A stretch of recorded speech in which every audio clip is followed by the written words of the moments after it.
नमस्कार दोस्तों, मैं विवेक सिंह आज अपने YouTube चैनल पे आप सभी का स्वागत करता हूँ। उम्मीद करते हैं मेरे दोस्त आप लोग अच्छे होंगे, स्वस्थ होंगे, मस्त होंगे और तंदुरुस्त होंगे। मेरे दोस्त, जैसे कि आपको पता है, इससे पहले वाले वीडियो में हम लोगों ने दो वीडियो को देखा। एक वीडियो में हम लोगों ने देखा कि भारत में अरबों का आक्रमण कैसे हुआ, और दूसरे वीडियो में हम लोगों ने देखा कि भारत में तुर्कों का हमला कैसे हुआ। भारत का पहला तुर्क आक्रमणकारी कौन था, मोहम्मद गजनवी के बारे में हम लोगों ने देखा। लेकिन आज की क्लास में हम लोगों ने देखेंगे भारत के दूसरे तुर्क आक्रमणकारी जिसका नाम था मोहम्मद गौरी। ये मोहम्मद गौरी एक ऐसा शासक था, एक ऐसा व्यक्ति था जिसने भारत में मुस्लिम सत्ता की नींव डाल दी। आज हम उसी शासक के बारे में, उसी आक्रमणकारी के बारे में आज हम अध्ययन करेंगे। तो आइए बिना देर के हुए हम लोग शुरू करते हैं। ये जो मोहम्मद गौरी था, मोहम्मद गौरी का मूल निवास गौर प्रदेश था। मेरे दोस्त, मोहम्मद गौरी का मूल निवास कहाँ था? गौर प्रदेश। ये अफगान में पड़ता है, लेकिन गौर प्रदेश से 200 किलोमीटर की दूरी पे एक जगह पड़ता था गजनी, और शायद इसी गजनी का था महमूद गजनवी। यानी इसका मूल निवास गौर प्रदेश था, लेकिन ये शासन कहाँ किया? गजनी। ये गजनी में शासन कैसे किया, कैसे अपने सत्ता को कायम किया, इसकी चर्चा हम किसी अगले वीडियो में करेंगे। लेकिन फिलहाल देखेंगे कि मोहम्मद गौरी भारत में कैसे आया, भारत में कहाँ कहाँ हमला किया, इसके बारे में। तो ध्यान से सुनिए। मोहम्मद गौरी का भारत में पहला आक्रमण, मोहम्मद गौरी भारत में प्रवेश किया था पहली बार 1175, और 1175 में इसने मुल्तान के क्षेत्रों पे आक्रमण किया। यानी मोहम्मद गौरी भारत में कब आया था? 1175, और 1175 में इसने किन क्षेत्रों पे हमला किया? मुल्तान। और मुल्तान में करमाथी जाति के, एक खास प्रकार के जाति के मुसलमान रहते थे जिन्हें करमाथी मुसलमान कहा जाता है। मेरे दोस्त, मोहम्मद गौरी का मनोबल बढ़ता चला गया। यानी 3 साल बाद इसका दूसरा आक्रमण 1178 में गुजरात में हुआ, और गुजरात में चालुक्य वंशों का शासन था, और वहाँ का एक शासक था जिसका नाम था मूलराज द्वितीय। कहीं ना कहीं मेरे दोस्त, मोहम्मद गौरी भी चाहता था महमूद गजनवी की तरह गुजरात के सोमनाथ पे हमला करना। ये जैसे ही गुजरात प्रवेश करता है, वहाँ के शासक भीम द्वितीय ने उल्टा इस पे हमला कर दिया, और भीम द्वितीय ने इसे कैद कर दिया। इसे कैद करके पकड़ के बहुत दिनों तक रखा। लेकिन कहा जाता है कि मूलराज द्वितीय, जिसे हम भीम द्वितीय भी कहते हैं, इनकी माँ को दया आ गई, मोहम्मद गौरी पे दया आ गई। उसकी माँ ने कहा कि बेटा, इस व्यक्ति को छोड़ दो। यानी किसको छोड़ दो? मोहम्मद गौरी को छोड़ दो। और मूलराज द्वितीय के माँ के कहने पे मूलराज द्वितीय ने मोहम्मद गौरी को रिहा कर दिया। लेकिन मेरे दोस्त, कुत्ते का पूंछ कभी सीधा नहीं हो सकता। यहाँ से जैसे ही मोहम्मद गौरी छूटता है, यानी यहाँ इसके कैद से जैसे ही मुक्त होता है, वह सीधे जाके हमला कर देता है पंजाब पर। और पंजाब के एक शासक है जिसका नाम है खुसरो मलिक। यानी पंजाब का शासक है एक खुसरो मलिक, और अंततः खुसरो मलिक को पराजित करता है, और खुसरो मलिक को छोड़कर सत्ता भागना पड़ता है। और यही कारण था कि मोहम्मद गौरी ने उत्तर भारत के बहुत सारे क्षेत्रों पे अधिकार कर लिया, क्योंकि इसका मनोबल बढ़ता जा रहा था। इसने उत्तर भारत के कई क्षेत्रों पे अधिकार किया, सिंध, कश्मीर, पंजाब, यानी कई क्षेत्रों पे अधिकार कर लिया, और वहाँ धीरे धीरे शासन करना शुरू कर दिया। मेरे दोस्त, मोहम्मद गौरी को लगता था कि उत्तर भारत के सबसे शक्तिशाली शासक मैं ही हूँ, और उसने अपने शक्ति का प्रदर्शन दिखाने के लिए उत्तर भारत में एक वंश हुआ करता था जिसका नाम था चौहान वंश। चौहान वंश का शासन किन किन क्षेत्रों में था? तो दिल्ली, अजमेर और राजस्थान। और इस चौहान वंश का शासक था जिसका नाम था पृथ्वीराज चौहान। पृथ्वीराज चौहान।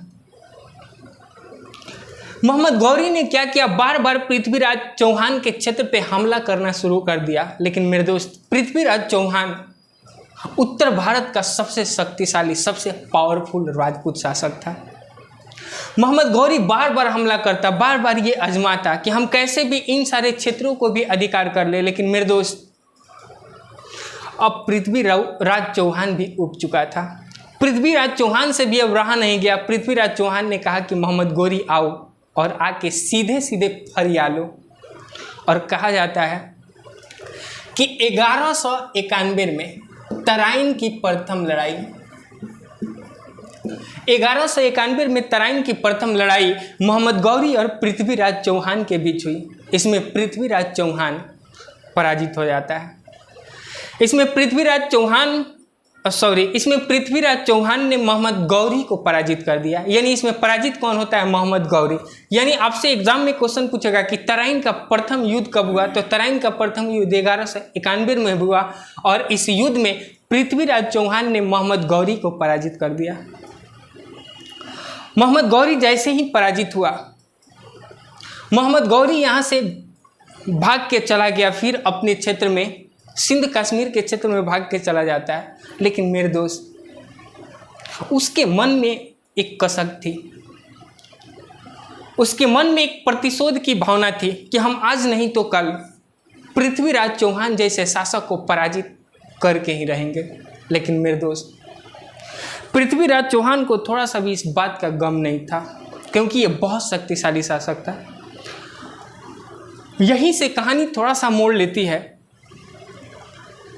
कन्नौज में एक वंश हुआ करता था, गढ़वाल वंश। ये कन्नौज उत्तर प्रदेश का क्षेत्र है और उस वंश में एक शासक था जिसका नाम था जयचंद। और मेरे दोस्त, जयचंद की एक बहुत ही खूबसूरत पुत्री थी जिसका नाम था संयोगिता। जयचंद की खूबसूरत पुत्री कौन थी? संयोगिता। और इधर चौहान वंश के शासक कौन थे? पृथ्वीराज चौहान। एक समय की बात है, संयोगिता जाती है दिल्ली और दिल्ली में एक जगह पड़ता है नांदेड़। दिल्ली में एक जगह पड़ता है नांदेड़ और उसी समय पृथ्वीराज चौहान भी किसी काम से पहुंच जाता है। कहाँ? नांदेड़। और जैसे ही ये दोनों नांदेड़ पहुंचते हैं, दोनों एक दूसरे को देखते हैं। पृथ्वीराज चौहान देखता है संयोगिता को और संयोगिता देखती है पृथ्वीराज चौहान को। मेरे दोस्त, और नज़र से ही दोनों में प्रेम बढ़ता चला गया। लेकिन ये ज़माना ऐसा था, इस ज़माने में ना तो फ़ोन था ना मोबाइल था। मेरे दोस्त, मोबाइल फ़ोन का तो प्यार बहुत ही सरल है, बहुत ही सहज है। 1 मिनट में कोई किसी को मोबाइल से फ़ोन करके कह सकता है आई लाइक यू। लेकिन मेरे दोस्त, ये ज़माना, उस समय चिट्ठी हुआ करता था। हम लोग जब बचपन में थे तो उस समय चिट्ठी हुआ करता था। जैसे ही आप किसी को भेजिएगा आई लाइक यू, उसके रिप्लाई में महीनों महीने बीत जाते थे। और यही हुआ, पृथ्वीराज चौहान और संयोगिता का प्रेम बढ़ता चला गया। मेरे दोस्त, इनका प्रेम जैसे ही बढ़ा, ये वापस चली आती है संयोगिता अपने घर, वापस चला आता है पृथ्वीराज चौहान अपने घर। लेकिन इस बात की सूचना जैसे ही मिलती है जयचंद को, इस बात की सूचना जैसे ही मिलती है जयचंद को, जयचंद ने तुरंत यह निर्णय लिया कि हम संयोगिता का विवाह बहुत जल्द करने वाले हैं। और उसने संयोगिता के विवाह के लिए एक स्वयंवर का आयोजन किया गया। मेरे दोस्त, ये स्वयंवर क्या है? स्वयंवर को आम भाषा में हम कह सकते हैं, स्वयं मतलब होता है खुद से, अब वर मतलब दूल्हा, मतलब अपने से दूल्हा चुन लेना, क्या कहलाता है? स्वयंवर। इसने स्वयंवर का आयोजन किया। उस स्वयंवर में देश विदेश के सभी राजाओं को आमंत्रित किया, लेकिन बस एक शख्स को आमंत्रित नहीं किया जिसका नाम था पृथ्वीराज चौहान, क्योंकि जयचंद का मुख्य उद्देश्य था पृथ्वीराज चौहान को अपमानित करना। कहा जाता है मेरे दोस्त, जिस दिन स्वयंवर का आयोजन किया गया था, उस दिन जिस हॉल में स्वयंवर का आयोजन किया गया था, उस हॉल के बाहर पृथ्वीराज चौहान की, यानी उसके गेट पे ही पृथ्वीराज चौहान की एक मूर्ति लगा दी गई। और मूर्ति लगाने का मुख्य उद्देश्य क्या था? अगर कोई भी व्यक्ति उस हॉल में प्रवेश करता, वह एक बार अपने पैर से या चप्पलों से उसको स्पर्श करता ताकि वह अपमानित हो सके। और इस तरह स्वयंवर का आयोजन किया गया। देश विदेश के सारे राजा आमंत्रित हुए। और जैसे ही संयोगिता आती है, जैसे ही संयोगिता आती है स्वयंवर हॉल में, तैसे ही मेरे दोस्त वैसे ही घोषणा होता है, वैसे ही घोषणा होता है कि जयचंद, कन्नौज नरेश जयचंद की पुत्री संयोगिता पधार रही है। और जैसे ही संयोगिता आती है, सारे राजाओं को लगा कि संयोगिता तो मुझे ही पसंद करेगी, ये माला तो मैं ही पहनने वाला हूँ। लेकिन मेरे दोस्त, यहाँ से घटना ने मोड़ लिया और संयोगिता ने सीधे सीधे जाके उस पृथ्वीराज चौहान के मूर्ति पर माला चढ़ा दी, यानी मूर्ति पर माला पहना दी। इधर सारे राजा लोग दंग रह गए कि जब यही करना था तो हमें आमंत्रित करने का, बुलाने का मतलब क्या था। जैसे ही इस घटना को देखा जयचंद बहुत गुस्सा हुआ। तब तक ये सूचना मिल चुकी थी पृथ्वीराज चौहान को, और कहा जाता है कि पृथ्वीराज चौहान आता है कन्नौज और सीधे संयोगिता को उठा के लेके चला जाता है और संयोगिता से विवाह कर लेता है। जैसे ही संयोगिता से विवाह किया पृथ्वीराज चौहान, अब जयचंद और पृथ्वीराज चौहान के बीच दुश्मनी हो गई। और इधर दिन में दिया बार के खोज रहा था कौन? मोहम्मद गौरी, काहे कि हिक भर पिटाया था, दम भर पिटाया था मोहम्मद गौरी। पीटने वाला कौन था? पृथ्वीराज चौहान। और आज मोहम्मद गौरी का दुश्मन हो चला है जयचंद, यानी पृथ्वीराज चौहान एक तरफ इसका दुश्मन है मोहम्मद गौरी और एक तरफ दुश्मन है जयचंद। लेकिन पृथ्वीराज शक्तिशाली शासक था, जयचंद अकेले इस पे हमला कर नहीं सकते थे और ये बेचारा पिटाया था। इसको समझ में आया था कि अगर हम अकेले हमला करेंगे तो कहाँ कहाँ मारेगा, कैसे मारेगा, कोई ठिकाना नहीं है। इसलिए मेरे दोस्त, ये मोहम्मद गौरी घूमते घूमते चला जाता है जयचंद के पास और जयचंद से कहता है कि क्या आप मेरी सहायता करेंगे? जयचंद पूछता है कि क्या सहायता चाहिए? कहा कि विकेट लेना है। किसका? पृथ्वीराज चौहान का। जयचंद कहता है हम तो यह खोज रहे हैं कब से कि हम उसका विकेट कैसे ले ले, मेरे अच्छे दिन कब आएंगे। और ये अच्छे दिन आ गए किसके? जयचंद के। और कहा जाता है कि 1192 में जयचंद और मोहम्मद गौरी एक साथ मिलते हैं और 1192 में तराइन की दूसरी लड़ाई होती है। और इस तराइन की दूसरी लड़ाई में जयचंद और मोहम्मद गौरी ने मिलकर पृथ्वीराज चौहान को पराजित कर दिया। तो देखिए, तराइन की पहली लड़ाई में मोहम्मद गौरी पराजित होता है, लेकिन तराइन की दूसरी लड़ाई में मोहम्मद गौरी और जयचंद की संयुक्त सेना ने पृथ्वीराज चौहान को पराजित कर दिया। और कहा जाता है कि जैसे ही पृथ्वीराज चौहान पराजित होता है, पृथ्वीराज चौहान को वापस लेके चला जाता है गजनी, यानी पृथ्वीराज चौहान को मोहम्मद गजनी वापस लेके चला जाता है। और कहा जाता है कि वहाँ ले जाके पृथ्वीराज चौहान को अंधा कर देता है। लेकिन पृथ्वीराज चौहान की एक दरबारी कवि थे जिनका नाम था चंद्रवरदाई। पृथ्वीराज चौहान के एक दरबारी कवि थे जिनका नाम था चंद्रवरदाई, जिसने एक पुस्तक लिखी पृथ्वीराज रासो। इतिहासकारों का ऐसा कहना है कि मोहम्मद गौरी पृथ्वीराज चौहान को वापस गजनी लेके चला जाता है, वहाँ अंधा कर देता है। वहाँ इनकी हत्या करने की प्लानिंग हो रही थी। जैसे ही इनकी हत्या करने की प्लानिंग हो रही थी, उस जगह पे पहुंचे चंद्रवरदाई, और चंद्रवरदाई मोहम्मद गौरी से कहते हैं कि मोहम्मद गौरी, तुम जिस शख्स की हत्या करने वाले हो, इस शख्स के अंदर एक बहुत ही बड़ा एक कला छुपा है। इस शख्स के अंदर एक बहुत ही बड़ा एक कला है। मोहम्मद गौरी ने पूछा ये कला कौन सी है? चंद्रवरदाई ने कहा कि हजूर, यह ऐसा व्यक्ति है जो शब्द भेदी बाण चलाना जानता है, यानी बिना आंख से देखे भी अगर किसी भी चीज़ को निशाने लगाता है तो यह निशाना सही जगह पे जाके लगेगा। और ये टैलेंटी है किसमें? पृथ्वीराज चौहान में। इसलिए हजूर, हम चाहते हैं इस शख्स की हत्या करने से पहले इसके प्रतिभा को देख लिया जाए, इसके टैलेंटी को देख लिया जाए। और यही होता है। मोहम्मद गौरी ने एक ओलंपिक का आयोजन किया। पूरा मैदान खचाखच पब्लिक से भरा हुआ था और सामने ऊंचे जगह पे बैठा था मोहम्मद गौरी। और इस समय प्रतिभा देखना था किसका? पृथ्वीराज चौहान की, कि वाकई में ये शब्द भेदी बाण चलाना जानते हैं कि नहीं। मेरे दोस्त, जैसे ही तीर धनुष दिया गया पृथ्वीराज चौहान को और इनके आंख में पट्टी बांध दी गई, और जैसे ही तीर और कमान खींचना शुरू करते हैं, वैसे इनके बगल में जाते हैं चंद्रवरदाई और 2 लाइन गुनगुनाते हैं।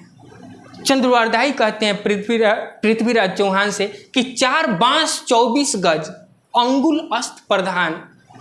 पृथ्वीराज चौहान, तुम्हारे और सुल्तान के बीच 4 बांस की दूरी है, यानी 24 गज की दूरी है, और ये तुम्हारे 8 उंगली ये प्रमाण बताते हैं कि अब मौका आने वाला नहीं है, सीधे उड़ा दो। यानी कहने का मतलब था 4 बांस 24 गज अंगुल अष्टप्रधान, ताहे ऊपर सुल्तान है मत चुको चौहान। और वही तीर जाके लगता है सीधे मोहम्मद गौरी के सीने में। जैसे ही तीर जाके लगता है मोहम्मद गौरी के सीने में, वैसे ही मोहम्मद गौरी की सेना दौड़ती है पृथ्वीराज चौहान की हत्या करने के लिए। लेकिन चंद्रवरदाई ने अपना तलवार निकाला और उस तलवार से सीधे हत्या कर दी पृथ्वीराज चौहान, और वही तलवार निकालकर खुद की हत्या कर लेता है। इस बात की जानकारी पृथ्वीराज रासों में मिलती है, लेकिन मेरे दोस्त बाकी के इतिहासकार ऐसा नहीं मानते हैं। बाकी के इतिहासकार कहते हैं कि नहीं, ऐसा नहीं हुआ, क्योंकि मोहम्मद गौरी फिर से वापस आया और 1194 में जिस जयचंद ने पृथ्वीराज चौहान को मोहम्मद गौरी से मिलकर पराजित किया था, आज मोहम्मद गौरी ने उसी जयचंद को पराजित किया।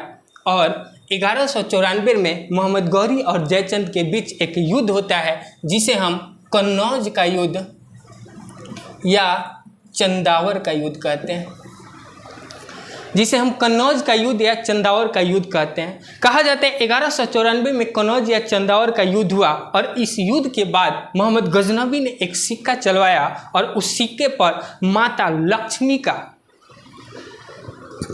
प्रतिमा अंकित किया और पीछे में अपना नाम खुदवाया देवनागरी लिपि में। पीछे में देवनागरी लिपि में अपने नाम के टाइटल को खुदवाया और उस पर लिखा था बिन शाम, यानी इसका उपनाम बिन शाम था। और इसी तरह 1206 ईस्वी में मोहम्मद गौरी की मौत हो जाती है और अपने जीते हुए साम्राज्य को अपने ही गुलाम कुतुबुद्दीन ऐबक को सौंप देता है। मेरे दोस्त, ऐसा कहा जाता है ये जो मोहम्मद गौरी है, मोहम्मद गौरी आज भी अफगानिस्तान के लोगों का मसीहा है। मोहम्मद गौरी आज भी अफगानिस्तान के लोगों का मसीहा है। जिस जगह पे मोहम्मद गौरी का कब्र है, जिस जगह पे मोहम्मद गौरी का कब्र है, उसी जगह पे उसकी कब्र के आगे पृथ्वीराज चौहान का भी कब्र है। उसी कब्र के आगे पृथ्वीराज चौहान का भी कब्र है। लेकिन अगर कोई भी अफगानी, कोई भी इस्लामिक व्यक्ति अगर मोहम्मद गौरी का दर्शन करने जाता है, तो वह पहले पृथ्वीराज चौहान के जहाँ कब्र है, पृथ्वीराज चौहान का जहाँ कब्र है, उस कब्र पे अपने जूता से या चप्पल से 2 चप्पल देकर उन्हें अपमानित कर तब जाता है मोहम्मद गौरी का दर्शन करने। और ये वहाँ की परंपरा थी। लेकिन इस बात की सूचना जैसे ही एक व्यक्ति को मिली, जिसका नाम था शेर सिंह राणा। शेर सिंह राणा ने फिल्मी स्टाइल के माध्यम से सीधे अफगान जाते हैं और अफगान से पृथ्वीराज चौहान के कब्र को निकाल के सीधे भारत लेकर चले आते हैं। मेरे दोस्त, ये शेर सिंह राणा ऐसे व्यक्ति थे जिसने फूलन देवी की हत्या की थी, और यही शेर सिंह राणा को तिहाड़ जेल में बंद किया गया। फूलन देवी की हत्या में इन्हें सज़ा सुनाई गई उम्र कैद की, और इन्हें तिहाड़ जेल में बंद किया गया। और जैसे ही तिहाड़ जेल में बंद होते हैं, ये फिल्मी स्टाइल की मदद से तिहाड़ जेल से भाग जाते हैं और भाग के सीधे चले जाते हैं कहाँ? अफगान, क्योंकि इनको लगता है कि एक राजपूत को कैसे वहाँ अपमानित किया जाता है, और वहाँ से पृथ्वीराज चौहान के कब्र को वापस लेके चले आते हैं। और ये घटना है 2001 की। तो इसके बारे में ज़्यादा जानकारी के लिए आप लोग इंटरनेट पे, यूट्यूब पे सर्च कर सकते हैं शेर सिंह राणा की कहानियों को, इन्होंने कैसे पृथ्वीराज चौहान के अस्थियों को अफगान से वापस भारत लाया। तो मेरे दोस्त, उम्मीद करते हैं कि मोहम्मद गौरी के भारत आक्रमण की जानकारी आपको अच्छी तरह से समझ में आ गई होगी। मेरे दोस्त, इससे पहले वाले वीडियो में जैसा आपने प्यार दिया था, उम्मीद करते हैं ऐसा प्यार आपका हमेशा मिलता रहे। और मेरे चैनल को लाइक कीजिए, शेयर कीजिए, सब्सक्राइब कीजिए, ताकि मनोबल बढ़ता रहे और मैं ऐसा ही वीडियो आपको देता रहूं, साझा करता रहूं, जिससे हमारी और आपकी जानकारी और आगे तक जाए। तो मेरे दोस्त, इसी के साथ हम अपने बातों को करते हैं समाप्त और फिर मिलते हैं एक अगले वीडियो के साथ। अगर आपको ऐसा लगता है कि हमें किसी टॉपिक में दिक्कत है, इतिहास का या पॉलिटी का या बायो का या कोई भी सब्जेक्ट के अगर किसी भी टॉपिक में आपको कोई समस्या है तो मेरे दोस्त एक बार आप कमेंट ज़रूर करें। अच्छा लगे फिर भी कमेंट कीजिए, बुरा लगे फिर भी कमेंट कीजिए, लेकिन मेरे दोस्त हम तो यही कहेंगे कि आप कमेंट ज़रूर कीजिए ताकि हम भी उसमें कुछ सुधार कर सकें। तो इसी के साथ मेरे दोस्त धन्यवाद।